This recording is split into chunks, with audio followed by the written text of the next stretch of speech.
Dans les modules précédents, nous avons vu ensemble que le trouble du déficit de l'attention, avec ou sans hyperactivité, TDAH, est le trouble du développement neurologique le plus fréquent chez les enfants et que les symptômes qui ont un impact sur le développement de la personne avec TDAH persistent à l'âge adulte dans près de 75% des cas survenus pendant l'enfance. La fréquence du TDAH dans la population, ou qu'on appelle aussi prévalence, est estimée à environ 2,5 à 5%. Le TDAH est souvent associé à d'autres troubles comme la dépression ou l'anxiété, ainsi qu'à des problèmes de régulation émotionnelle. On parle aussi de dysrégulation émotionnelle. Ces problèmes associés sont souvent le principal facteur d'orientation vers les services cliniques de psychiatrie ou de pédopsychiatrie. S'il n'est pas traité, le TDAH est associé à un impact social substantiel, notamment un risque de rupture scolaire, de formation partielle, de chômage, d'abus de substances, d'actes de délinquance, d'accidents et enfin de mortalité. Des traitements pharmacologiques et non pharmacologiques, par exemple psychologiques, sont disponibles pour les personnes affectées par le TDAH. Les interventions pharmacologiques et non pharmacologiques doivent être considérées comme complémentaires plutôt que comme des options qui s'excluraient l'une l'autre. Enfin, si les médicaments stimulants sont considérés comme très efficaces pour diminuer la sévérité des symptômes du TDAH chez l'adulte à court et moyen terme, leur efficacité dans le traitement de la dysrégulation émotionnelle est plus faible. Ceci suggère la nécessité d'options pharmacologiques ou non pharmacologiques supplémentaires.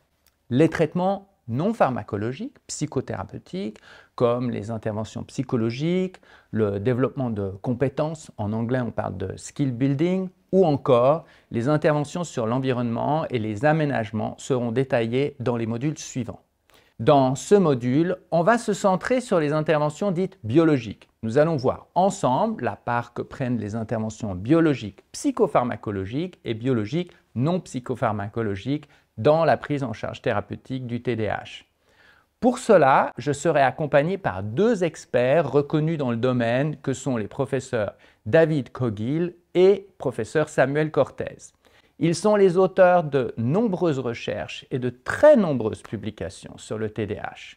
Nous verrons avec eux quelles sont les vraies et les fausses croyances concernant la médication, les bases neurobiologiques du fonctionnement cérébral et des différences que l'on observe dans le TDAH.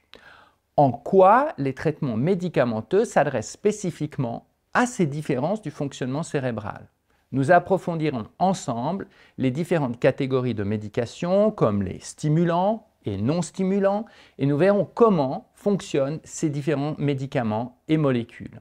Nous passerons en revue la preuve de l'efficacité des médicaments, leur impact positif, comment évaluer les effets positifs, mais aussi les impacts négatifs, ce qu'on appelle couramment les effets secondaires indésirables. Nous allons voir comment introduire un médicament, ce qu'il convient de faire avant, comment mesurer la réponse et personnaliser le traitement médicamenteux, ce que l'on souhaite éviter et ce que l'on fait lorsqu'un médicament ne fonctionne pas. Enfin, nous parlerons des nouvelles interventions biologiques non pharmacologiques actuellement à l'étude dans le TDAH. On commence la première vidéo ensemble avec la psychopharmacologie.